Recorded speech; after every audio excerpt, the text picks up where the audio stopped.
Okay, so welcome to this tutorial of the soul purpose map. And this soul purpose map was created intuitively a couple of years ago. So I'm recording this on July 6th, 2022. I think I created this map somewhere around 2017. And it is a map that takes people from the journey of living in the world, getting caught up with this consequence and outside circumstance into living from the inside out, becoming the creator. So I often talk about, there's duality in our existence, which what I mean by that is that we are spiritual creators, but we are also animal creatures. And everything that people go through, and the reason that people get stuck in the physical experience is because the animal creatureness, the biological aspect of who we are, gets in the way, which includes all the negative thinking patterns, the emotional home that people are living, and also the beliefs that are not serving us. So I'm just gonna take some time to explain this map and how understanding this map, the overall picture of who we are, will help you understand how to navigate through a different inner experience and outer event. So this is one of the things that I like to emphasize, where we must understand that the outside event is in the outside world, and our inside experience is formed through our perception. So when people are overwhelmed, when people are stressed, most people start talking about the outside, but then you're delegating the responsibility and the power that you have within you, that you can create your internal experience based on the perception that you choose. So this is very key. And one of the things that I talk about often is that we are living in an informational age, and information is everywhere. Information is not what changed the quality of our life, but the embodiment of the information is the magic. And it's not about it begins with understanding. It begins with understanding, but then we want to practice living the lifestyle, shifting our perspective. So that is the key. So let me explain this map a little bit, and also talk about how you can understand this map to see where you are in this process. So I mentioned briefly about the nature of our animal, right? Animals are driven and governed by instinct. Yeah. So the sense of threat or the survival mode is how the animals are being protected to live. I just want you to sort of have that picture in mind, because you might not identify yourself as an animal creature, right? When we think of animals, you might be thinking of dogs, you might be thinking of elephant, but then most of the time, subconsciously, when we react to something, or when we get triggered by something, or when we see something in the outside and then that triggers our past memory, that is actually exactly the instinct is working.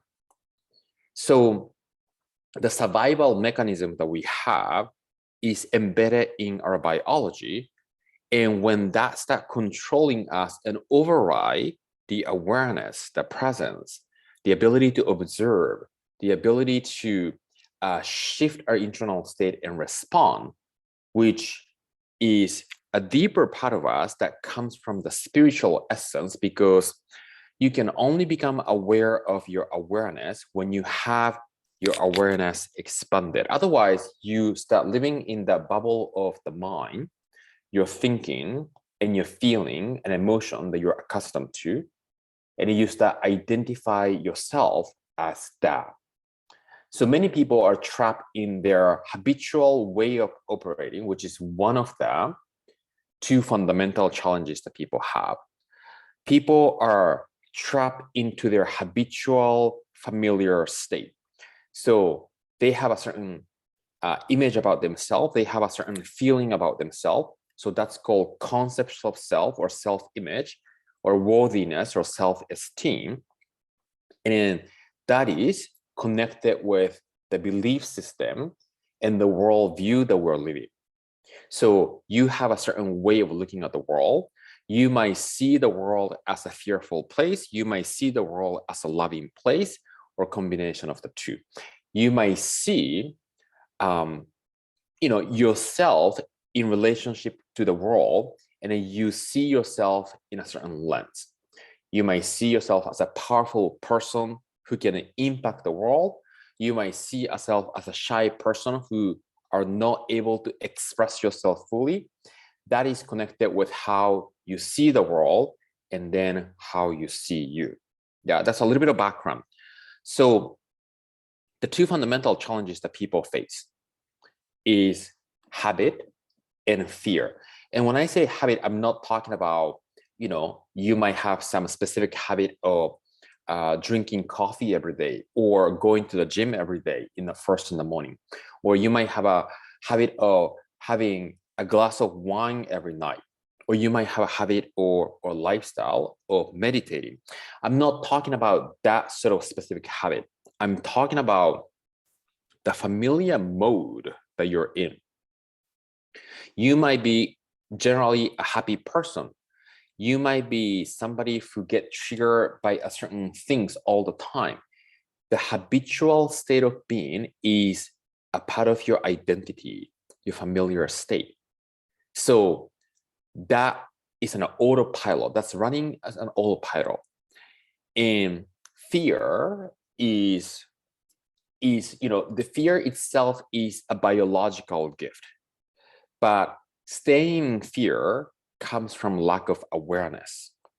So let me distinguish this a little bit, because when some danger happens around us, we want to experience fear by instinct informing our emotion, let's say fire next to us, so we can run away to survive. That's a gift of the animal biology.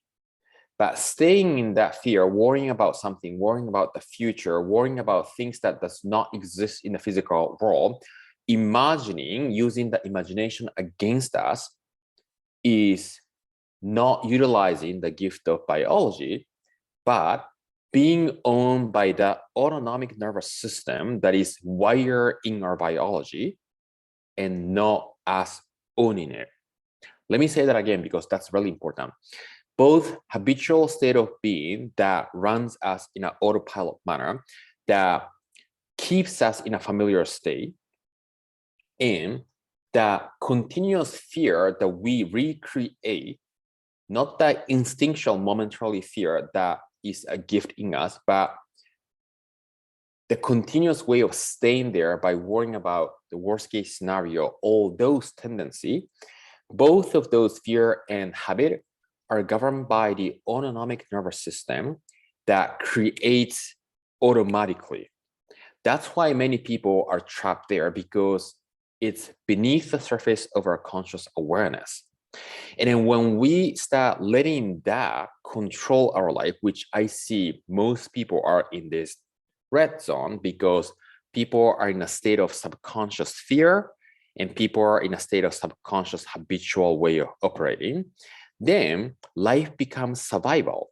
Life does not become a creative playground that they can express fully, that they can paint in the white canvas, but people get by every single day being in a survival mode, because this habitual state of being and the fear-based driven energy is controlling people's life. I'm not saying that everyone is in this state all the time. They go back and forth, but it's at the subconscious level. Now, what leads us to create this habitual state of being is called conformity. So you get popped out of the womb and then arrive on this earth plane. You had parents, you had school system, you had societal structure that you thought that this is how life works. Not many people question is this really the way that life's supposed to be? But they just accept because everybody else is doing. Going through school system and getting A is expected. So many people thrive for it. When you do good in school and you graduate with a certain degrees or, the result that gets affected to the type of work that you can obtain, that path is like a hardwire in this society and through people's mind. And there's an invisible expectation. Yeah. And each and every one of us, actually expect myself because I wasn't raised by those kind of parents, but most people have this assumption about the invisible expectation, and that start forming a certain shape of identity, and that becomes the frame of the belief system, and that becomes the way they see the world and they see themselves, until you follow your heart. Because there's nothing that your heart does not know. Your heart knows when you feel restricted, when you don't feel living freely, expressing you fully, your heart knows. But most people learn to suppress the heart desire, activating the rational mind, and then follow what's in the physical world because people have a certain judgment about it. And we start expecting, assuming judgment. And then as an animal, as an animal creature, and also because we live in this relative world, people wants to be seen, accepted, acknowledged, and loved to be able to maintain the social status or their identity. So people get trapped into this box of conformity, forming a certain version of themselves, habituated in nervous system or in the body's implicit memory, whatever that is. That's number one. Fear often comes from our conditioning, right? So the sense of self or the worthiness, it's inherited through genetic and environmental conditioning.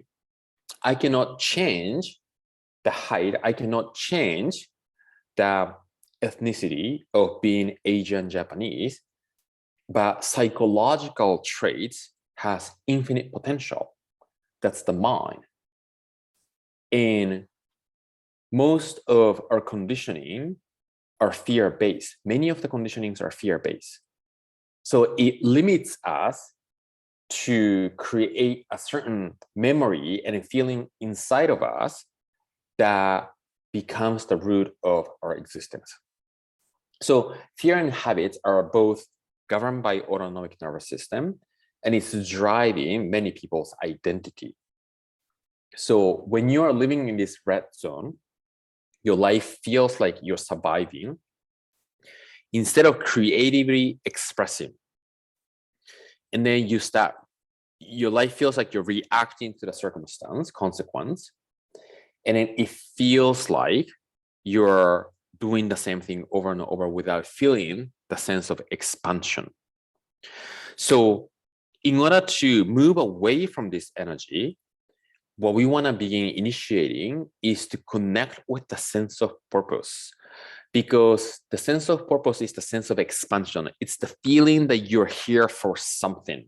You're here for something good, to be able to touch others, to be able to serve the world. And that energy will open the door to become intentional and to help us realize that actually you can choose whatever that is that you want to choose, including your thinking, and including your feeling, and including your emotion, and including your belief. Once you understand that you are not limited to your current belief, and once you understand that you can actually change your belief to change your thinking and the feeling that you're living, you will become free. But until you realize that you're not the mind, and then you can be outside of the mind, therefore you can change, you will be trapped into that habitual way of operating, including the repetitive thoughts that you end up thinking, the repetitive feeling that you end up feeling, and the emotions and beliefs. So the opposite of autopilot habitual state of being for me is to get in touch with the purpose and intention and choice. And that requires courage a little bit, because you might have people who really promote and try to keep you in a certain place. Your current environment and your current identity are mirrors, right? So let's say if you get the realization to move away from it, but often people around us are those who we love. And then we don't want to say no to those who we love or people who we have been surrounded by, because it feels like you're letting something go, but you must let go something in order to invite something different. So I'm not saying that you need to,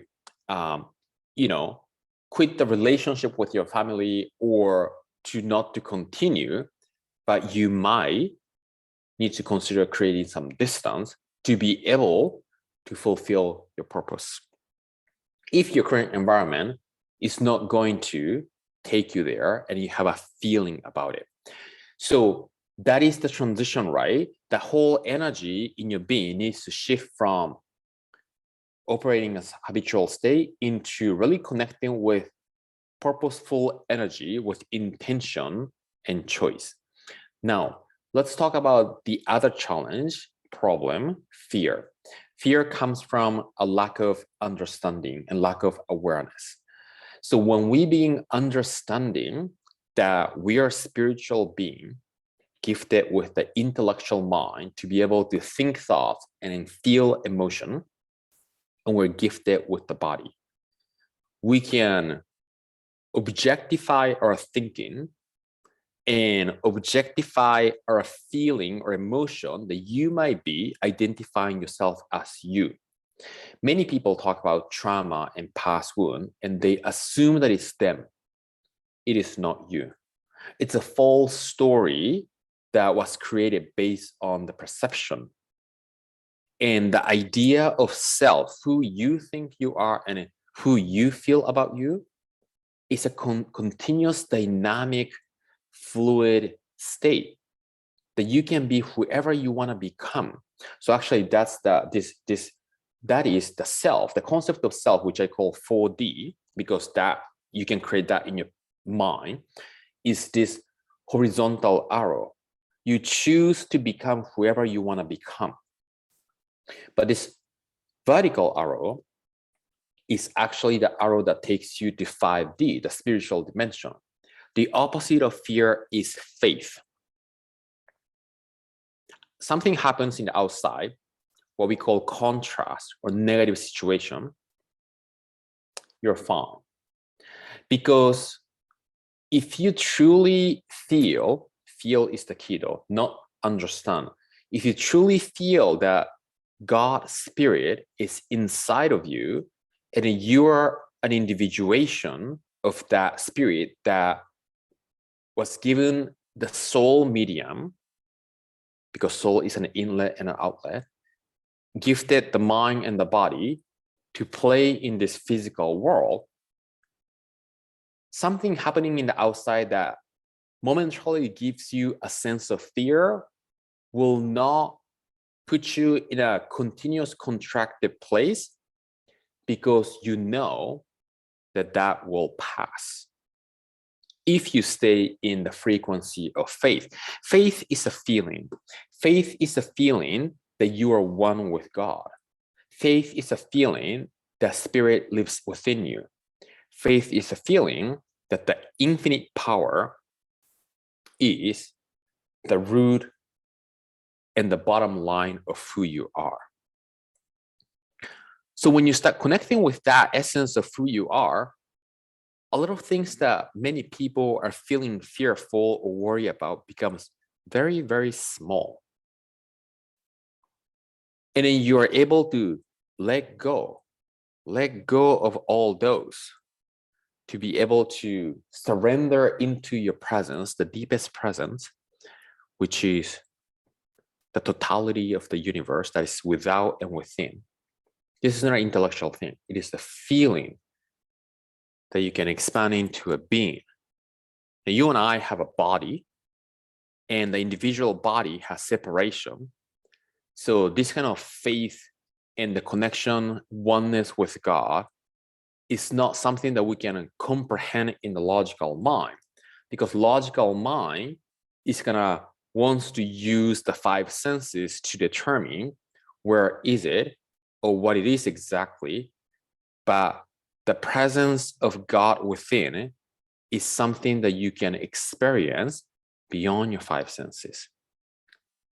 So I also want you to notice how your energy is shifting as you hear what I say, because it's very obvious, and I'm very being observant, that as I say what I say, this truth, my truth, that can be your truth, that you are one with God. Whenever I say this, I'm in a different frequency right now. I can feel that vibration and the openness and the expansion in my energy. Does that make sense? That's how much your thinking and the words are powerful. And then it's even more powerful for me because I'm expressing outward and I'm expecting somebody to hear and watch what I'm saying. There's an intention and energy behind those words that is giving me a sense of expansion. So thank you. So that connection with the 5D faith is the key to move away from the fear, and connection with this idea that you can choose whoever you want to become by choosing thoughts, choosing your image about you and the feeling about you, transcending your past memory. When you execute both, your life becomes intentional, filled with awareness, and that is the gateway to connect with how the soul is here to express the fuller version of you. And then life becomes a creative playground. So you can move energy from the spiritual plane psycho-emotionally with action, movement of the body, with a certain intention. So you can navigate the energetic field to become the creator, the spiritual creator in this physical playground. So notice the upper left red zone ego is life driven, governed by the spirit, animal creatureness. But when you execute this 4D and a 5D, choice and faith, and when you move life every single day from this attention, life becomes driven by the spiritual creatureness or creator of who you are, and it becomes a creative endeavor. So that is the tutorial overview of the soul purpose map. And I would like you to let me know if you have any question, any comment, what was insightful, what spoke to you the most. And if you want to go really, really deeper with this, one of my offers that I have is specifically geared towards developing and building your ideal 4D, along with connecting deeply with your 5D to be able to help you become the spiritual creator. And that is what God and the entire life is designed for you to demonstrate, so you can live a life of freedom, the life that you are designed to be. The only thing that stops us is our own human mind based on the false story. But the world driven by, the life driven by the spiritual creatorness is filled with abundance, with no lack, filled with joy, with no, well, you can feel sad momentarily, but you can come back to appreciate the joy, filled with gratitude and love. And it's truly the kingdom of heaven that begins inside of you. So thank you so much for tuning in and connect with us, with me. And if you have any question, let me know.